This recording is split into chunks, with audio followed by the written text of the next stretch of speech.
Hey everybody, welcome to Make a Mixtape. This is sort of a catch-all podcast between interview episodes, and I'm kind of recording it just because I have to get a tooth pulled later today, and I don't really know how much it's going to affect my speech for a bit. Needless to say, I'm not looking forward to that. The whole business of extraction, the cost, the fact that for a few months or a year I've got to make not having a tooth a part of my personal brand. It's tough. You know what else is tough? I'm watching this movie right now called Love Me, which came out last year and which was advertised as Kristen Stewart plays a buoy and Steven Yeun plays a satellite who fall in love on a post-apocalyptic Earth. And that actually is what it's about, surprisingly enough. Is this a good movie? Is it a very bad movie? I don't really know that it falls into that binary. I mean, it is exhausting, but that's not a value judgment. But it features a score from the great Dave Longstreth of Dirty Projectors. And speaking of music in movies, one thing that we're going to do today is induct two movies into the Make a Mixtape movie canon. But before we do that, there is an event coming up, a music festival called leavittfest. My friend Hans recently caught me onto the whole deal, and the Levitt is a 100-year-old movie theater that I drive by all the time and have been kind of desperate to check out. They do stuff like Buster Keaton movies with live musical accompaniment. The real shit, you know, the important work. So I talked to Hans and Caroline from the Levitt about this event. All right, well, Caroline and Hans, welcome to Make a Mixtape, and we're going to talk about what I would love for you to start with is just explain for everybody like what and where the Levitt Theater even is. So I can take this one. It's so the Levitt Theater is a 500 capacity, 100-year-old original silent film movie theater that was converted into a music venue and event space. We host a lot of really just eclectic events in general, and we have a lot of live music. Yeah, it's in downtown Ogunquit, and it's hard to miss it. We have a really cool vintage marquee that we put our schedule on, and yeah, it's right downtown. As a person who's sort of like over the last couple of years become like more of a Maine culture centered person, like I had a real New Hampshire Seacoast bias, right? Like that was sort of where I was located in all of the things that I did. But then now in my career, I spent a lot of time driving around Maine, driven by the Levitt Theater a couple of times, and have been like, it's so awesome that this is still here, you know? And I keep saying to myself, like, I got to go to like one of these like Buster Keaton screenings with live accompaniment and like bring my children because, I'm like, they're still young enough that I can show them Buster Keaton and they think it's cool, you know? And I still think it's cool. I still think it's cool for sure. And our live accompanist, Jeff Rapsis, who does all of he's absolutely phenomenal and insane to watch. Like, it's not just the movie. Our live accompanist, he really embodies like the spirit of what it felt like to watch an original silent film in that theater. And I just think that's such a unique experience. So you should definitely bring your kids. What a skill. Like it's like being a skywriter or something. It's like this thing that doesn't really exist anymore and is amazing it ever existed. And it's cool that we still have people walking the earth doing this stuff. And it's amazing that there are still venues like the Levitt Theater that allow it to happen. Absolutely. It's actually the reason why I decided to work there. It's because I went to see those when I was a little kid. Wow, I love that. That is very cool. All right, so we got something special coming up at the Levitt Theater. leavittfest. Tell me all about it. Yeah. Hans, do you want to start? Well, I'm the new guy in the area, so it's actually going to be my first leavittfest, and I'm really excited, and that's kind of why I was like, I don't want to do this without Caroline. She's been spearheading it, and it's so cool to see like and hear the history and like the hype behind it and how excited everybody is and the community feel to see it come all together for the first time is going to be really exciting for me. You're going to love it, Hans. I'm really excited for you to experience it. And honestly, for everybody too. So this is my third year working at the theater. I started working here right out of college. I do the front of house sound, and now, as of the past couple years, I'm the director of technology. So I took on the booking of leavittfest last year, but mostly stayed in people that we had played with before. And now this year, it's really something that I've taken on as like my passion project, and I'm loving it because the Maine music community is so special. And there's such a sense of wanting to spend so much time together and benefit from each other that I see from all these different acts. And I'm happy to provide a place to bring everybody together and just for artists and viewers to enjoy the music. But let me give you some actual details. Let me get back into that. So basically, it's a 4-day music festival with over 100 musicians. We have over 30 acts. And this year, we're introducing a new second stage, which is something we've been wanting to expand upon for a little bit. And yeah, it's August 22nd to the 25th. It's a mix of a lot of different types of music. So we don't actually stick to one. It's not a one genre festival, which I love. I think it allows us to bring in a lot more unique acts. We go from, bluegrass country to heavy metal. And this year I've, tried to curate it a little bit by day, but honestly, every day I'm excited for every single day. Like it's gonna be really awesome this year. The music starts at 5. We have a second act solo musician playing in our auditorium space, but not on the main stage, starting at 4. We have a kickoff party, actually, that's happening on Friday, August 22nd, starting at 1 p.m. And we're going to have some vendors there, some tables potentially with our sponsors. And yeah, we'll have a kickoff party band, which is Southside Blues, which they're based in the Seacoast, and they're awesome, fronted by Eric Fernald. He does all the small batch roasting also down at Anthony's, which I think is a really cool little connection. And yeah, it's going to be really good. They are. Their cold brew is fire. It slaps. I will say. I was talking about the band, but the coffee's great too. Yeah. Both. Yeah, but I'm taking all these recommendations. This is great. As far as all of these acts that you're booking, I would never ask you to choose a favorite. But are there a couple of acts that you're really looking forward to seeing in particular that you kind of hype up a little bit here?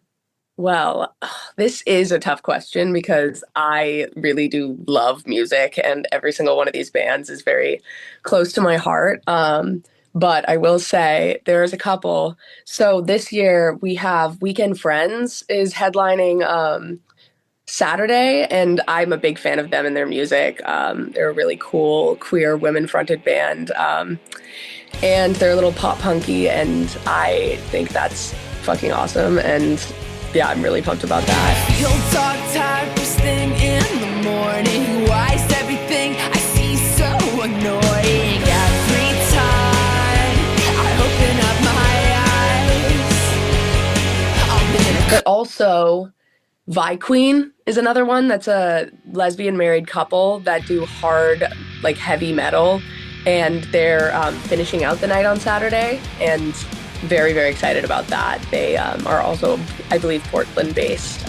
Both of those bands are Portland-based. Yeah, I really could go on forever. I'm very, very excited about all these bands. Spencer Albee, who's been a longtime supporter and performer at leavittfest, is performing with his band, The Speed of Sound.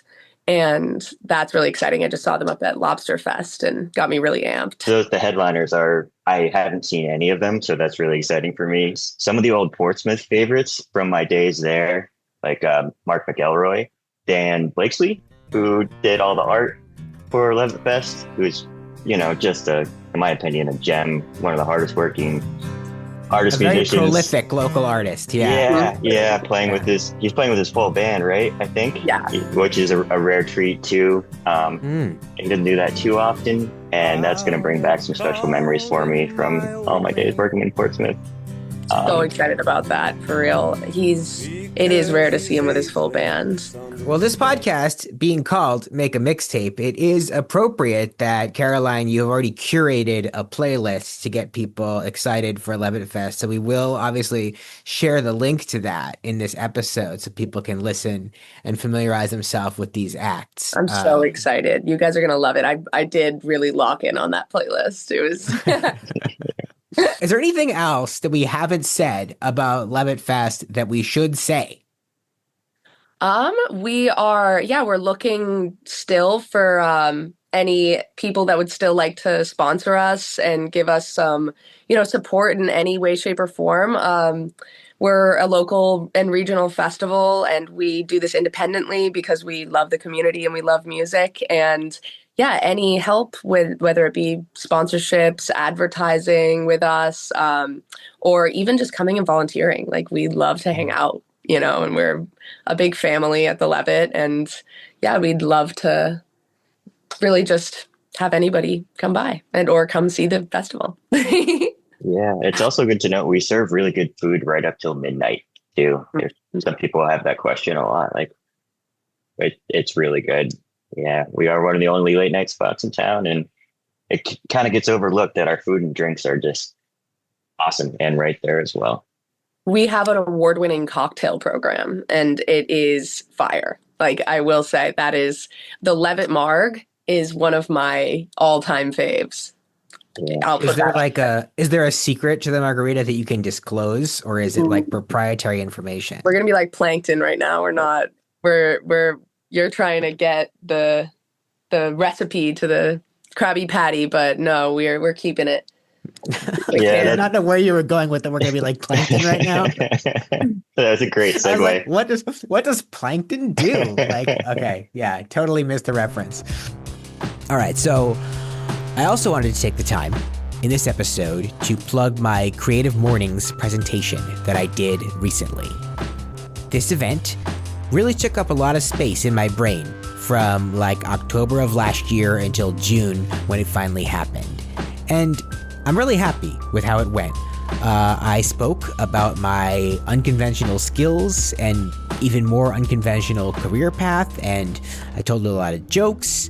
I would just share the full audio of the presentation here on the podcast, but it's very visual, and I really worked hard on the visual elements of it, so I would rather that you watch it. There's going to be a link in the podcast notes, and you can also watch it and read a whole blog post about it at zachlittle.substack.com, and I am trying to get more subscribers over there, so pop your email address in too if you'd be so kind. Okay, so now that you've done that, now that you've clearly paused this podcast, gone and watched the whole 20-minute presentation, and now you're back, here is a podcast exclusive. There is always a Q&A after the presentation, but we cut that out of the video just because, usually the proper presentation has an ending with more impact, big applause, cut to the Creative Mornings logo, cut to black, feels good. But the audio of the Q&A after my presentation did get recorded. And so, here it is. Oh, that was so awesome. We've got a few moments for questions from the audience for Zach. Who's got questions? He's got answers. Zach, thank you so much. What an incredible story. How do you stay inspired? It's tough to be creative. What fills your cup up? Sure. I watch a lot of movies. Like a lot. I don't know if we've got any letterboxed heads in the audience. Kate and Jess, that's for sure. I really enjoy watching. I used to watch movies a lot more critically when I was a teenager, and I was obsessed with figuring out how everything worked. I would really dissect things, and I've learned to just sort of like let it wash over me. And I think that I used to also try to be really conscious of the ratio of input to output in my life. I was thinking I need to stop making things for a while and read a book or whatever. And now there's not enough time in the day to balance that stuff out.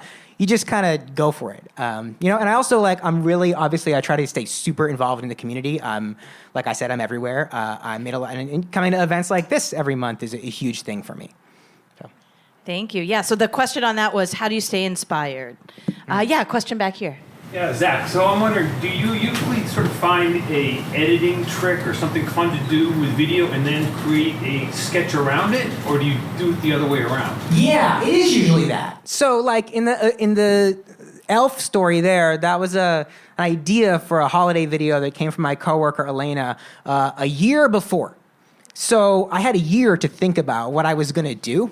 And I really got super excited about the idea of running him over with a car. And so I was out testing it out in the parking lot at work for a while, and trying different angles, trying different things. So yeah, usually it is kind of like the effect or the idea dictates what you're going to do.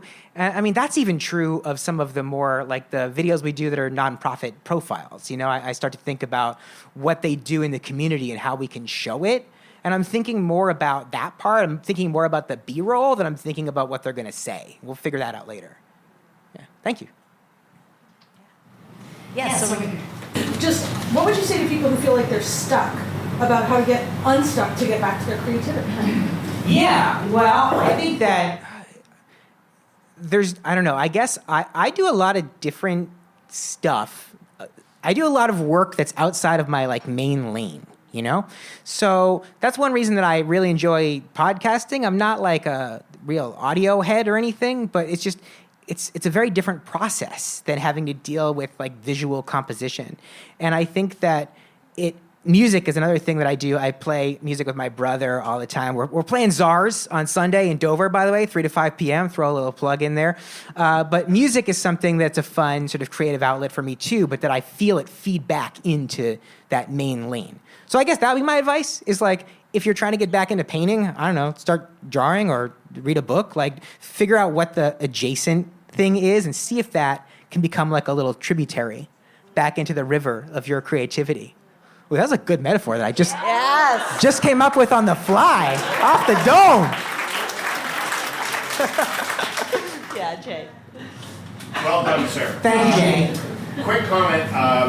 I totally connect with what you said about, when I was getting started, it was 8mm film and you had to wait 4 days to see what you did. Mm-hmm. But there's something lost in the ability, it's in video, but anybody else's career, where everything is easier to do now and you can do a lot of things that you couldn't do before.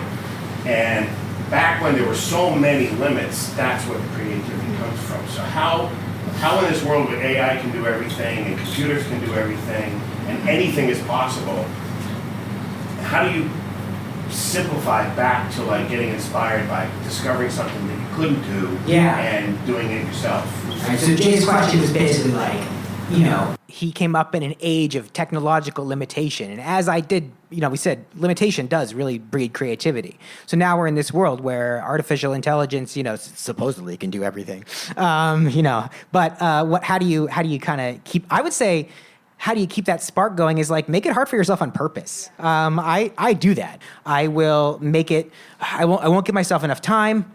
I work with, banking executives a lot. So that's a challenge in and of itself that I have voluntarily chosen and that I love. It does make it, when you have to work around time and I have equipment limitations, right? I don't have the world's fanciest cameras unless I borrow them from you. But I think I do embrace that, like the slightly beat up aesthetic. I like that. And I also think that in the age of AI, it's going to be more important than ever to kind of embrace that handmade look and feel. I've always gravitated toward that in music, in movies, everywhere. And I don't really see that changing. And I don't really see like a program learning to do that.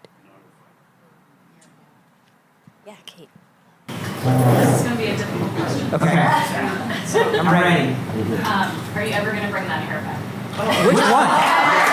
The flock of seagulls. You know what she's talking about. Yeah. Is Zach ever going to bring back the flock of seagulls haircut? Is the question. It occurs naturally. It starts to happen whenever I don't get to down to the barber in time. But yeah, there were a lot of, when I was going back through that footage, there were a lot of hair colors. From Jory and I both. Between the two of us, we pretty much represent, the entire rainbow. So, thematically appropriate for Pride Month too. All right, we probably got time for one more question. Yeah. Thank you, Zach. I'm just wondering, seeing your son, how does this affect your parenting? What parenting advice or moves do you make to foster creativity and nudge your kids? Sure, yeah. Well, like any nerd, before I had children, I was really concerned that their taste was not going to align with mine, you know? I was really concerned. I thought, how do I make these children into little clones of me? And, you know, what's interesting is that on the ground, that does change.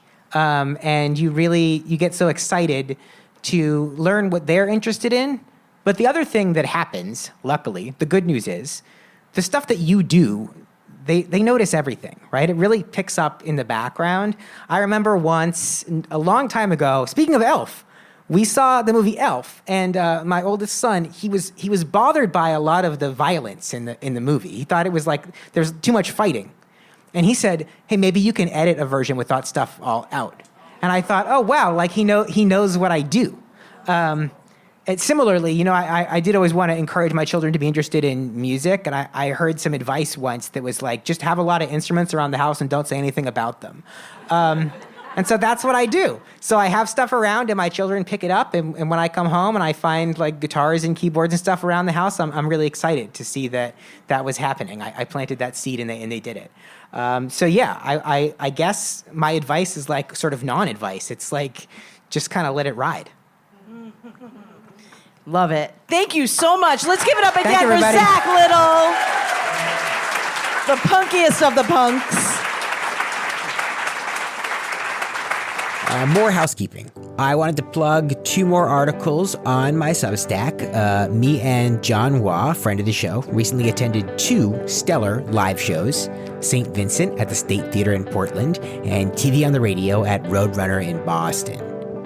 This was really amazing for me because, you know, in the parent of young children era, I was pretty much resigned to not making it out to these kind of shows and not being able to afford them. For the last 5 years or so, I've only been checking out smaller scale shows at local venues at a very infrequent clip.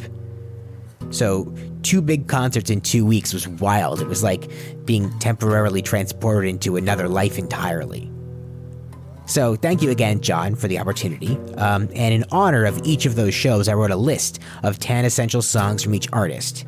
They're both like text-based episodes of this podcast, so check those out. Again, links in the info.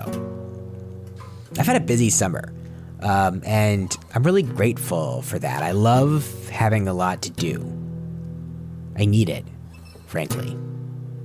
It's also been a good movie summer and spring, which is why we are putting 2 2025 films into the Make a Mixtape movie canon. Now, I know this might seem reckless. These movies have barely been out in the world long enough to be truly evaluated. But I know what I'm about, okay? The first one is Sinners, obviously. And when we learned, a year or so ago, that Michael B. Jordan was going to be playing twin brothers in Ryan Coogler's new historical vampire movie, that was enough reason to throw a parade. But what I didn't know, walking into the theater, was that this film, in addition to being all of that, in addition to being sexy and scary and dense with meaning as you would expect from Michael B. Jordan vampire as Ryan Coogler, was also a love letter to music. In some ways, functionally, just a musical. I did not know that was what it was going to be, but it is. Sinners is the best movie about music in years, maybe decades. And there's a sequence at the center of the film which, let's say it's a literal interpretation of the idea that music can be transcendent. And it's like nothing I've ever experienced before in my life. It is absolutely amazing. It felt like every cell in my body was vibrating. I could not believe what I was seeing. And it gained Sinners' instant entry into the canon. The second one's maybe a little more unexpected. It's Superman. Now, my brother Morgan, on this podcast, has frequently praised the director James Gunn for his impeccable music choices. The music of the Guardians of the Galaxy films, I think, were not only instrumental in bringing a lot of classic rock, soul, and yacht rock back into public consciousness, but I also think those songs were responsible for tonally reshaping the MCU. think those movies relied on the vibe they could catch from those songs so much more than we realized, because when James Gunn left, it all started to fall apart. But I wasn't sure how he was going to be able to bring that sensibility over to Superman, which I think is truly the hardest tone to get right in all of comic book storytelling. I mean, Batman is easy. He's dark and grim. Spider-Man's young and energetic and well-meaning. Iron Man's a rich asshole. These ideas are eminently adaptable to big screen stories, and they're easy to set to music and to manage tonally. But there hasn't been a good Superman movie in 40 years because, how do you even do it? He's invincible, he's earnest and corny, and he has theme music that's basically inarguable. That boxes you in a lot as a storyteller. But James Gunn figured it out. Created a Superman who is just a little bit out of step with his times, just a little bit insecure, and very, very big-hearted. There's a scene that at this point is a meme, but there's an argument between Lois and Superman where she's framing herself as punk rock and him as, square. And he says maybe kindness is the new punk rock. I think, in fact, it has always been punk rock to be kind, but it still works as a message. And Gunn closes the loop on that with a big needle drop at the end of the movie, Punk Rocker by the Teddy Bears featuring Iggy Pop. I think it might be the single best song choice in all of James Gunn's career so far, and it makes the movie one that has an inextricable relationship with music, which is why it qualifies for the canon. So to recap all of the entries in the movie canon, they are as follows: Rachel getting married, Summer of Soul, The Royal Tenenbaums, A Complete Unknown, Sinners, and Superman. Anyway, thank you for listening today. I will be at an event called the Creative Guts Film Festival, where I will be serving as a juror on Friday, August 22nd in Concord, New Hampshire. And I'll hopefully be dropping into leavittfest that same weekend. Links about both events are in the show notes. Thank you for listening. Thank you to Hans and Caroline, and John, and Mackenzie, and the Creative Mornings team, and Ryan Coogler, and James Gunn, and you. Next time on the pod, we're going to have a really fun and freewheeling interview with Caitlin Little from a nonprofit called Arts in Reach. No relation that we know of. See you then.